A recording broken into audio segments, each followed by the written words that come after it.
ela se cria uma mentira e essa mentira se torna verdade. E aí, conforme os anos e os milênios vão passando, uma mentira contada 1000 vezes, né, uma hora vira uma verdade e ninguém questiona A mais isso. própria Bíblia existem contradições, né?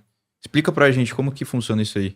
Por exemplo, Deus ele diz que ele não se arrepende, né? Aí ele não é um para que minta nem para que se arrependa, por exemplo. Aí em outro trecho da Bíblia já diz que ele se arrependeu, né? Que se arrependeu de ter feito homem, se arrependeu de ter posto Saul como rei. E aí muita gente vai falar assim, não, ali é se arrepender no sentido de se entristecer. Ah, então Deus tem sentimento e se entristece? Não entendi isso. Mas aí a consequência desse arrependimento dele é, por exemplo, destruir toda a humanidade. Então você vê que realmente houve ali um desacordo com o seu plano que falhou. Quer dizer, ele se arrependeu e com o próprio arrependimento dele, ele destruiu a humanidade, é isso? Destruiu a humanidade no dilúvio, por exemplo. Então, se o plano dele não tivesse falhado, qual seria o plano de um Deus perfeito, né? Criar a humanidade, botar ali no jardim e essa humanidade viver para sempre ali, não é isso? Então, esse plano foi alcançado? Esse objetivo foi cumprido? Não. Aí ele se arrependeu de ter feito a humanidade e resolveu destruí-la. Só que aí ele faz um backup, né? Ele salva o jogo e coloca ali na família de Noé a continuação da humanidade. E o mal persiste. E depois ele descobre que a humanidade era má desde a meninice. Então, para que ele matou todo mundo se ele já sabia que era má desde a meninice? Então, são coisas que não fazem sentido. Como eu falei para você, por exemplo, o Moisés ele desce do monte com os 10 mandamentos. Nos 10 mandamentos está lá: não matarás ou não assassinarás, dependendo da sua posição de como você enxerga esse conceito. Assim que ele desce, ele vê o povo adorando o deus antigo, né, o El, que era a versão touro, né? E aí ele quebra as tábuas dos 10 mandamentos e manda matar 3.000 homens. E passa, ou seja, estava escrito não assassinarás. Mas Aí, esses homens estavam fazendo mal? não, só estavam adorando a divindade do bezerro de ouro, que era a representação do touro El. E aí ele manda matar, sendo que ele tinha acabado de convencer Deus a não matar o povo. Então isso é uma contradição. Ele acabou de convencer Deus, antes de descer do monte, para não assassinar o povo, não matar seu povo. Quando ele desce, ele manda matar o povo. Entende? Então são pensamentos contraditórios. Por exemplo, Deus, em 1 Samuel 15, do 1 ao 3, ele manda assassinar bebês recém-nascidos, crianças, mulheres e até animais. Animais que não fizeram absolutamente nada, como vingança. Perdão, no Velho Testamento? Isso. Ah. Para que não tenha, por exemplo, assim, misericórdia, piedade, porque eles fizeram com o povo israelita no deserto, né? Aí no Novo Testamento Jesus fala ai daquele que tocar na criancinha, ame o seu próximo, dê a outra face. E as pessoas dizem que Jesus e Deus têm a mesma substância, né? A mesma essência daquela questão da filosofia mesmo, né? Eles compartilham da mesma substância. Então, se eles têm a mesma substância, Jesus, ele não pode ter um discurso que é contraditório de Deus. Como é que você tem um Deus que, por exemplo, mata os primogênitos do Egito, um Deus que manda em Josué, por exemplo, condenar povos inteiros ao anátema, faz leis pró-escravidão, onde você pode vender a sua filha, por exemplo, ou matar um escravo desde que ele sobreviva um dia ou dois, porque ele é dinheiro seu, e você vai ter depois um Jesus que é calmo, apaziguador. Né? São visões ali que são um tanto contraditórias, né? Isso se dá por causa das culturas que vão se apropriando dessa religião ao longo dos séculos, né? Então você tem, por exemplo, uma coisa era a cultura hebraica antes do cativeiro babilônico.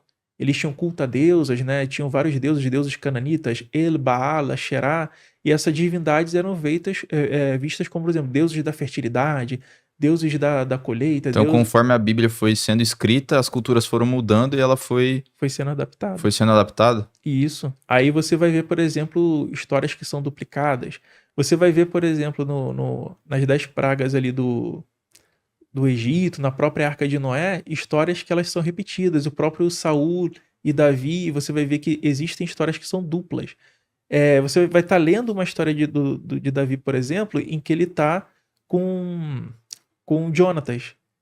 E o Saul tá bom, tá tranquilo com ele, por exemplo. Na outra história já é o contrário. O Saul já está com raiva de Davi e ele já está com sua esposa, né?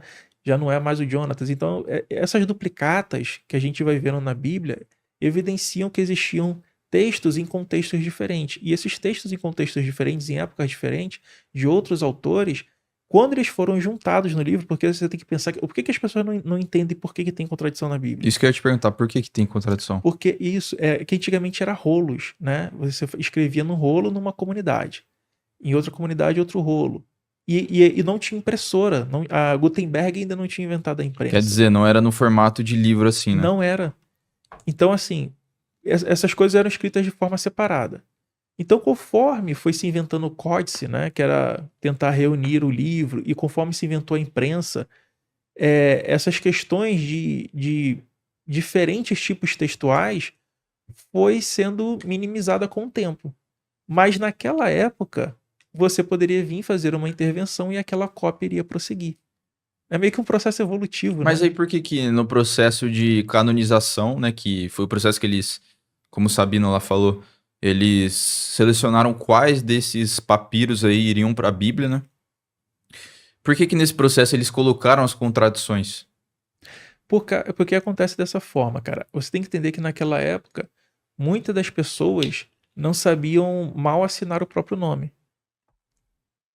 Mas elas pegavam o texto ali e ficavam copiando assim de olho, né? Ah, Copiando assim de olho. Então, muitas das vezes. caramba, o cara que transcrevia a Bíblia, ele não sabia o que tava ali. Não, muitas das vezes não. Isso conta, por exemplo, aqui um autor, né? Que é o Bart Ehrman. Não peguei o livro dele. Pensei que tava com o livro. Mas enfim. O Bart Ehrman, por exemplo, ele conta, né? O que Jesus falou, o que Jesus não falou no seu livro. E ele mostra que muitos desses autores eram até analfabetos. Mas eles olham. Você consegue, por ser uma pessoa analfabeta, olhar ali um desenho e tentar reproduzir aquele desenho, né? Sim. Mas, então, nesse processo, você tem que entender que os papiros, às vezes, eles vinham rasgados, faltando pedaços. Se você botar os papiros, botar a imagem de papiro P52, você vai ver que são papiros Todos regaçados. arregaçados. Então, às vezes, fica faltando texto. E aí você pega um outro que está com uma parte melhor e você coloca. Às vezes, esses próprios escribas, que já tem um pouco mais de noção, já sabe escrever, eles veem um texto faltando, não está de acordo com aquilo que ele pensa, ele vai lá e acrescenta, entendeu? Ele vai lá e modifica. Quando você tem, por exemplo, uma invasão de uma comunidade, por exemplo, os babilônicos que tomaram ali o controle de Israel, de Judá, eles vão lá, inserem a cultura do zoroastrismo, por exemplo, vem os persas, depois de derrotar os babilônicos, inserem a cultura persa, vem os gregos, inserem a cultura helênica, vem os romanos, inserem a cultura romana. Então, essas inserções, essas modificações vão mudando as questões na Bíblia. Por exemplo, em Isaías 45:7, se você pegar na sua Bíblia hoje, vai estar assim, ó, eu faço as trevas e eu formo a luz, Deus falando, né? Eu faço a paz, shalom, e eu crio o mal, ra. Aí você fala assim, Antônio, qual o problema disso? Paz, né, significa um período que não tem guerra e o mal aí seria um mal calamitoso, um mal de guerra, essas coisas. Só que se você for, por exemplo, no manuscrito do Mar Morto, você vai ver que a palavra lá não era shalom, era tove. Então Deus estava falando que ele cria, sim, o bem e o mal no sentido moral. Então, o mal que acontece também é fruto de Deus, é criação de Deus. Se você pegar os textos mais antigos. Se você pegar, por exemplo, o Deuteronômio 32, do 8 ao 9, você vai ver que há uma palavra lá que foi substituída, era os Beni Elohim, que eram os filhos de Deus, que foi substituídos pelos filhos de Israel. E ali o Javé, que é o Yarvá, né, o Yud-Heh-Vav-Heh, ele está recebendo a terra de herança do Elion. Mas aí por que os tradutores, que são pessoas capacitadas, né, hoje em dia, eles não alteram, por exemplo? Porque tem o viés, né, da igreja. Por exemplo, se você colocar numa Bíblia o Deus Elion, né, ele entregou a terra para o Deus Javé, você vai trazer uma noção de politeísmo. O crente vai ler aquilo ali e vai te questionar. Então eles traduzem tudo como, por exemplo, Deus, Senhor. Para ficar como uma massa de manobra. Exatamente. Por exemplo, se tá o nome ali eles traduzem como Deus. Se tá o nome, por exemplo, Yarvá, Yud-Heh-Vav-Heh é Senhor. Mas Senhor é nome próprio? Não. Né? Deus é o nome próprio? Não. Então, Mas Senhor não é um dos nomes que se atribui a Deus? não, o nome dele é Ele. Ah, Não e porque todo mundo fala, o Senhor, né? Por quê? É uma substituição. Por exemplo, a palavra escravo é substituída por servo. Então, o servo, ele dá uma ideia de, tipo assim, uma pessoa que era assalariada, não necessariamente era um muda o escravo. contexto. Muda o contexto. Às vezes você... Na verdade, seria escravo. Escravo, né? Por exemplo, doulos no grego, por exemplo, né? Então, você, na tradução, você ameniza.